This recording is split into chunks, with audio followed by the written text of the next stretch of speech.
Welcome to Worldview Matters, discussing controversial issues, discerning current events, defending biblical Christianity. No topic off limits. And now, here's your host, David Fiorazzo. Hey friends, thank you so much for tuning in and watching, listening, sharing the podcast. I love my brother Pete Garcia. I almost said Pete Hegseth because that's what we're going to be talking about, Operation Midnight Hammer. Then we're going to be talking about Israel and the work that they've been doing over there. It's amazing what's been going on.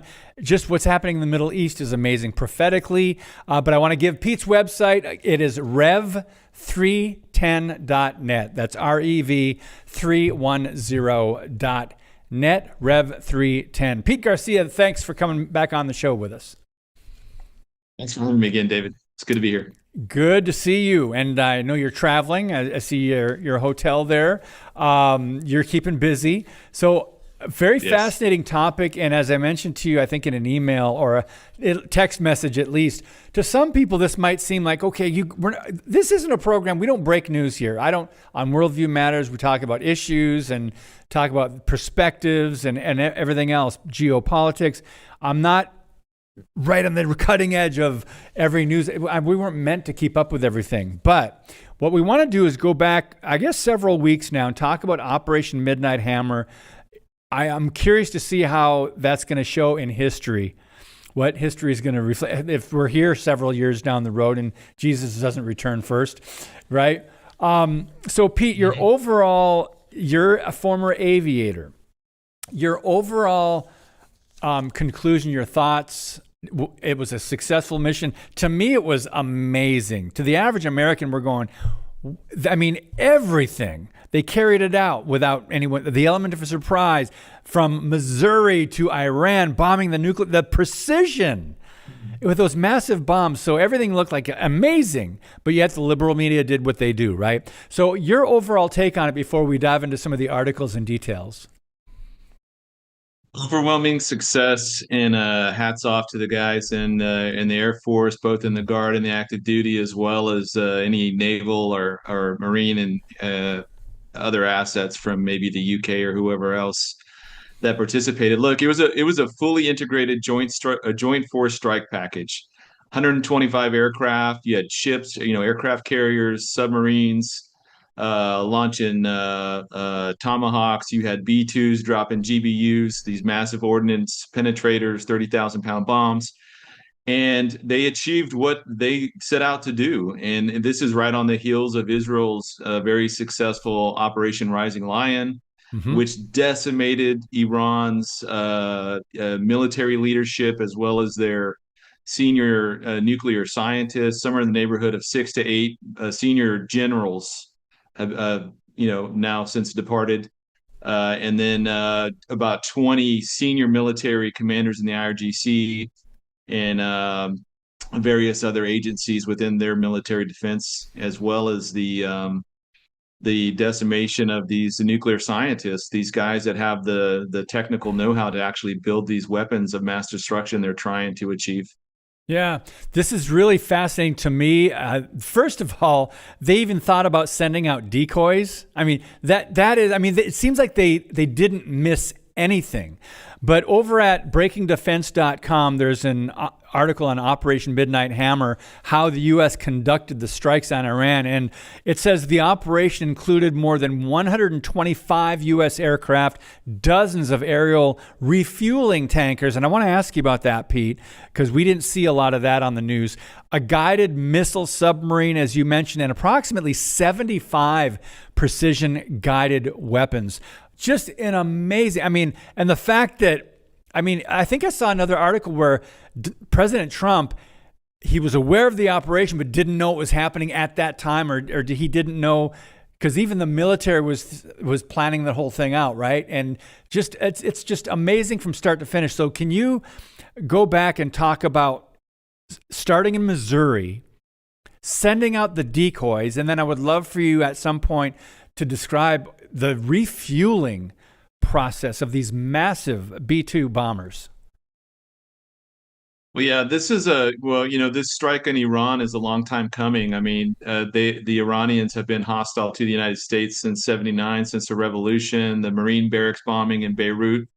I think it's in That's right. '83 that killed something like 243 American Marines. That's right. They were fully responsible for, all the deaths they committed against the Iraqis in their 8-year war, as well as funding and supporting various terrorist factions around the world, to include the Taliban and Al Qaeda and these other groups that the U.S. spent 20 years fighting. And they gave them technical expertise on how to make and build explosive devices, IEDs and drones and other kinds of things. So, and they also give sanctuary to senior Al Qaeda and Taliban leaders. So, they definitely don't have innocent. There should be no claims of innocence from this current regime in Iran that anybody should take seriously, because they have blood on their hands through and through. Not the people, but the leadership of Iran. But moving from Missouri to launch an operation like this, look, I've done numerous air assaults and air missions and other things that I've been involved in planning or participating in. These big movements involving dozens of aircraft is incredibly complex. It takes an immense amount of time to plan and to execute everything that they did, to include the aerial refueling, which is an incredibly Jeez. a difficult task. But what it does is it extends American power. The range in which we can reach out and touch people is now global, and it's been global for a while. I mean, we've Yeah. had this capability for a long time, but it certainly distinguishes us from, say, the Russians or the Chinese, who have very limited aerial refueling capabilities. And that's why they can't reach out and execute their geopolitical will like they want to, but the U.S. can, because we have that logistics capability. So, Hmm. a significant boost to American firepower is these refuelers who go out and make these B-52s, give them the range and the legs to do what they got to do. And which is astounding. Everything went off without a hitch. And I want to go back to the article, which says the strike package with 7 B-2 Spirit bombers left Whitman Air Force Base in Missouri. I think it's Whiteman Air Force Base in Missouri. They were flying east for 18 hours with, quote, minimal communications towards the target area. So, Pete, when you get out, I'm guessing over the Atlantic, that they refueled over the Atlantic. Explain that, how that works. Where does the fuel come from? What do they land on an aircraft carrier? Does another, plane come over with the fuel? How does that work? No, these what are they called? These refueling tankers that they take off and fly with. It's all done in the air. So Jeez. basically, that refueler, that B-52 or whatever plane is coming up, or jet coming up behind that plane, will come up behind it. That tanker will begin to extend out this hose. And this hose, I don't know if it's magnetic. I can't tell you the specifics on it, but it syncs up with the jet or the plane, and that connects there. And then they're able to refuel in flight. And that's why they don't have to stop. They can just keep flying. Wow. Um, but yeah, that's what gives them that range to keep going. And so I have no love for Whiteman Air Force Base. I was a commander at Fort Riley, and we had to fly in there one time for, I forget what we had to do, and they made us ground taxi like a mile in a Blackhawk in like a hot summer day. So I've never had any love for Air Force, but I think the mission reach capability of the Air Force is pretty amazing. So I'll keep my opinions to myself on that part. So it also says that the National Guard helped make the Operation Midnight Hammer a success. The members in Missouri's National Guard, the bomb wing. So they ended up dropping 14 bunker buster bombs. Thank you, Jeff. Leave that up. Operation Midnight Hammer. I like that. So, Pete, we see the flight we see when they left Whiteman Air Force Base in Missouri, roughly the middle of America there. We see the flight path and the destination. Just to explain anything you would like to on this chart. Well, they'd been moving them around. They were down in Diego Garcia, seven of them or 10 of them were down there for a while. And so I think their movements around the globe have been part of this kind of the deception campaign that the U.S. has been subtly waging against the IRGC. And they really weren't sure what we were going to do. And I don't think that they moved anything. They might have moved some stuff preemptively just to have a small supply, but when those B-52s dropped 12 GBU bombs on top of Fordo and two at Natanz, I mean, from the satellite footage looking down, it doesn't look that damaging because these bombs are not designed to do that. They're designed to penetrate into the ground, Hmm. and they can penetrate up to 200 feet of reinforced concrete. Think about that, 200 feet of concrete. These things can penetrate through that before they detonate. And so you have 12 of those dropped at Fordo. I'm sorry, man. Like whatever's underground there is radioactive soup. It is not going to be recoverable. These bombs have about a 3-ton yield, explosive yield. And as I mentioned before, they they are not designed to have this huge blast, like a fiery blast necessarily. And there's minimal damage at the surface, but they have an incredibly devastating shock wave that they generate. So think about a shock wave inside of a hardened, reinforced structure like concrete. Wow. Anything in there is going to be just obliterated. Wow. And if you're a human down there, you're going to be a bat. And sorry, you're going to be liquefied. I mean, I would think because you're going to be smashed up against a concrete wall at the speed of whatever, Mach Force 1 or something, in Mach 1, you're not going to be much of anything but a stain. So those bombs are incredibly devastating. I don't think there's anything left in there, Fordo, except for radioactive soup. But Pete Garcia, according to an anonymous tip, a leaker, a traitor, sent information to either the New York Times and or CNN. They said that they didn't put the operation over there in Iraq back very long, maybe a couple months. First of all, what do you think about the fact that we still have people, whether they're from the deep state, they're enemies of Trump for sure, maybe enemies of America, but we have leakers that would do something like that. What do you think about that? And then the irresponsibility of a CNN or a New York Times to report something like that. I mean, look, if Trump uh, announced the cure for cancer tomorrow, that they would still find negative ways to criticize him or criticize this discovery or whatever, that this discovery was racist or that it was, MAGA or whatever. I think the fact that you can look at the before and after pictures of Fordo specifically and notice the geographic features there, the hills, the rocks and all that, and then look at the after shot and it's smooth. Mm-hmm. And again, these bombs are not designed to do surface damage.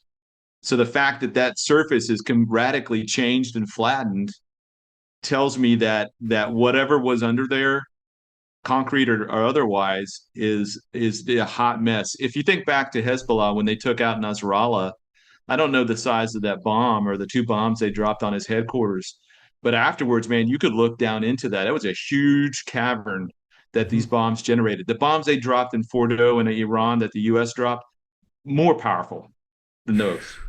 And I don't think they're ever going to pull anything out of Fordo ever again.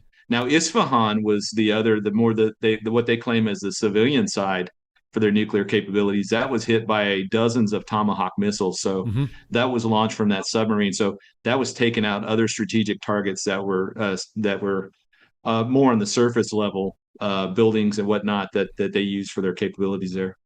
So, do you think we're going to take a break in a minute, Pete? But do you think that the rest of the world is looking at the Trump administration and America and going, "Okay, I guess they do mean business"? I think I think so. Yeah, I think so. And I think that between the tariffs and the Israeli attack on Iran and the fact the US backed them, and it is going to change dynamics in the Middle East quite significantly. And we'll have to kind of wait and see what happens with Ukraine and Russia and how that kind of plays out. But I think this has given pause to China on their Taiwan ambitions, and this is probably giving pause to Kim Jong Un on repatriating the whole continent or the whole peninsula there of Korea. So I think it's making some of these leaders second guess their decisions. So, one more question before we take a break. After this hugely successful mission that should go down in history as just an amazing feat accomplished by America, not just for America, but for the world, to take out these nuclear sites. What do you think that's going to do to Air Force, Army, Marine, Navy recruitment in the military? It's already off the charts. It's going to keep. Yeah, it's definitely an image booster, considering that U.S. military recruiting tanked right after the Afghanistan withdrawal, and for that next couple of years, it's been super low. They've been barely meeting, if not not meeting their quotas across the board. So yeah, Pete Hegseth coming back in as SecDef, and the fact that he was he retired as a major. He was trains with the troops. He's young, fit. He's got tattoos. He relates to them. Yep. It's a huge boom for recruitment, and it's about time, really. I mean, I think a lot of these former SecDef guys are coming out of either senior general positions, and they're going straight into the military industrial complex, back into these kind of appointed positions, and they're just it's so shady and so just corrupt that we needed new blood in. Yep. Amen, brother. Well, when we come back with Pete Garcia, we're going to talk about how the Middle East is potentially being reshaped. Also, how Israel's 12-day Iran war may have even outdone the 6-day war. That's coming up next. Today's show is brought to you by Harbinger's Daily. World news biblically understood. Stay informed at harbingersdaily.com.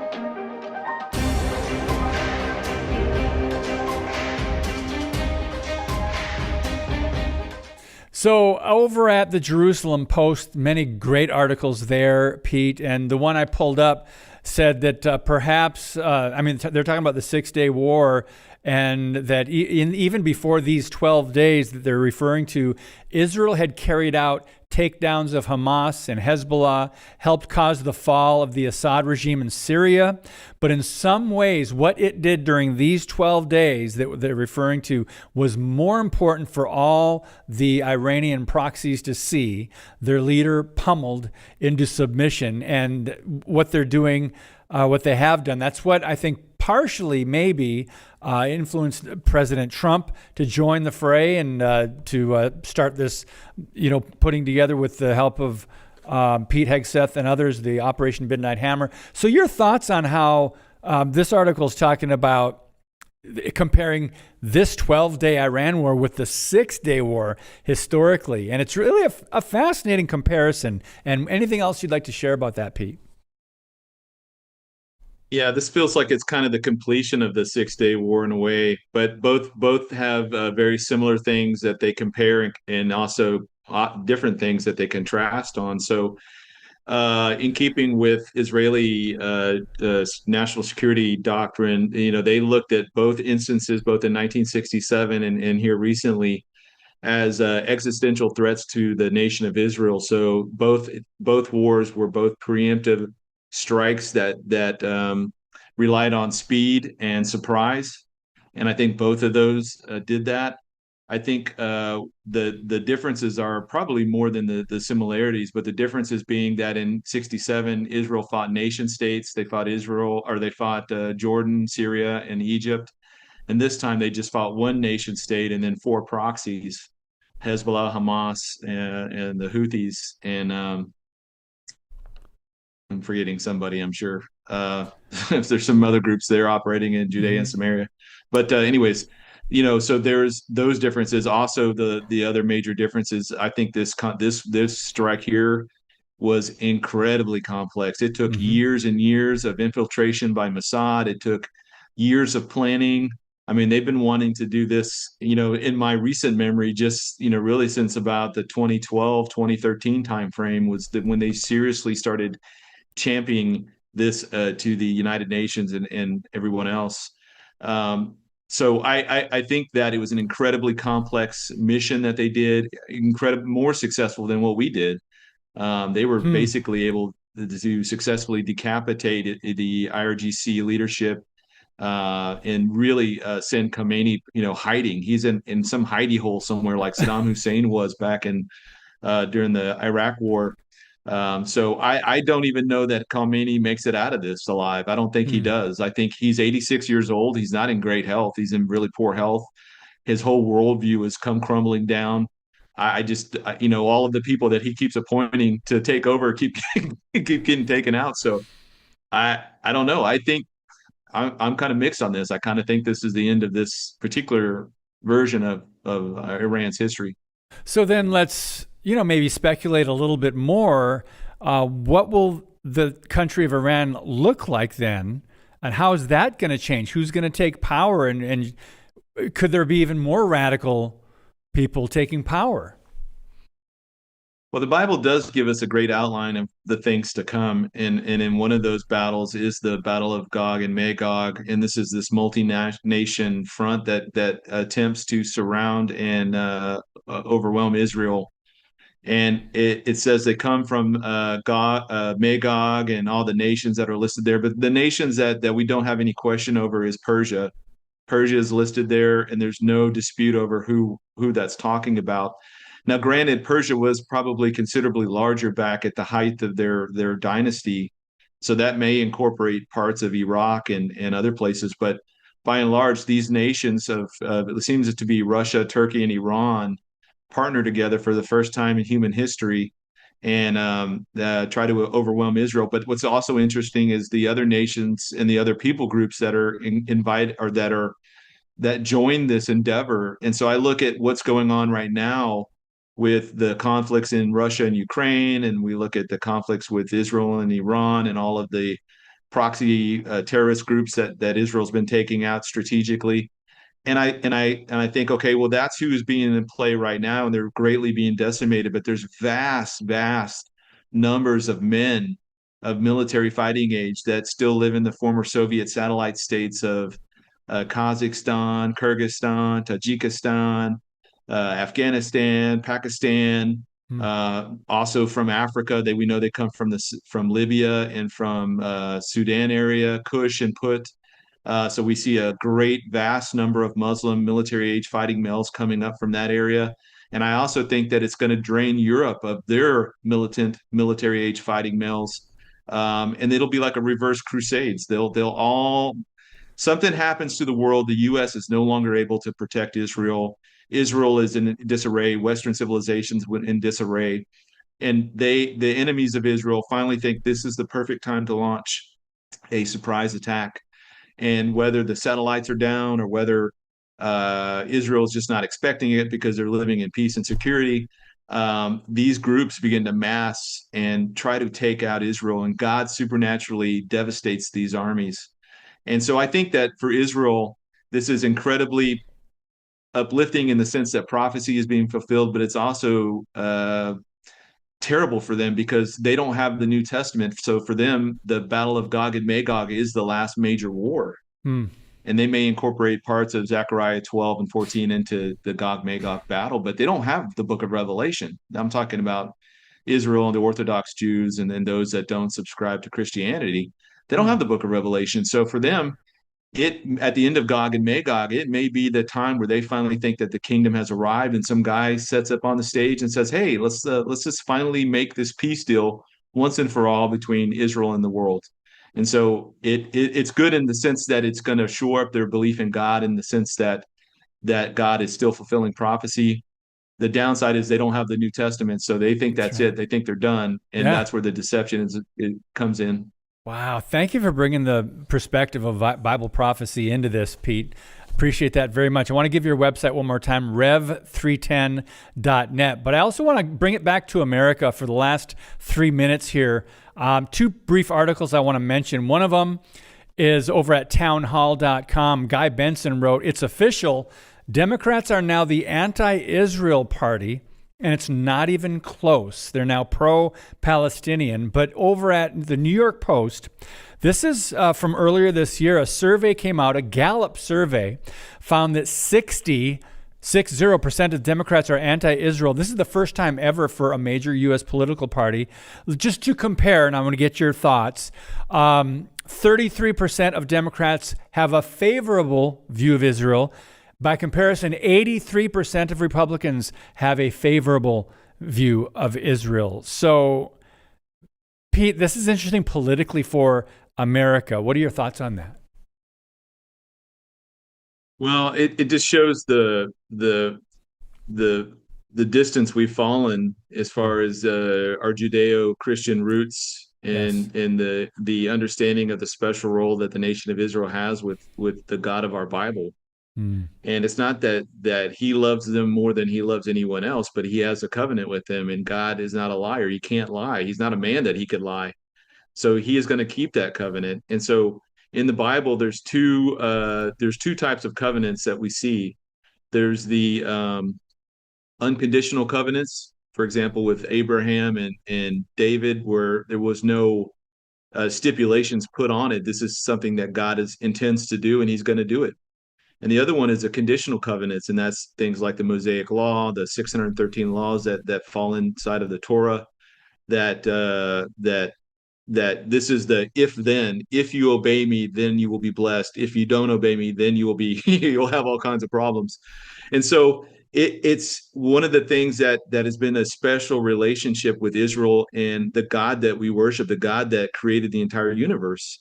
And this is how he set it up. I didn't set this up. Trump didn't set this up. Netanyahu didn't set this up. This is the way that the God that we look at our Bible and we believe it to be true, that it's Holy Spirit inspired. And if that's true, then Israel still has a special role to play in these last days. Yeah. And the fact that much of Western Christendom has subscribed to things like amillennialism or preterism or postmillennialism, and these eschatologies are way off base, and they all have something in common. They greatly diminish or dismiss totally outright the nation of Israel. Yes. And I think it's to their detriment, and it's to the West's detriment that these eschatologies have flourished and have influenced the senior leadership now within even the Republican and conservative sides of our politics, that they no longer understand Israel's role, and to them it's just another country. And so that is going to be to our own detriment. And I don't know exactly what that spells out, but it's not good. Yeah, and replacement theology and others just shows the biblical illiteracy that's been just off the charts in recent years, as Barna and Gallup and Pew all have done surveys on. But Pete Garcia, thank you so much. Very fascinating topic to me, talking about the mission and then Israel, the Middle East, then bringing it back to not only our political parties, but the church and our lack of influence as salt and light. But brother, we'll do this again, Lord willing. Thanks for your time. Hey, thanks for having me, man. It's been a blessing. You're welcome. God bless you, friends. Thanks for watching, listening, and sharing. And as always, keep speaking the truth about things that matter.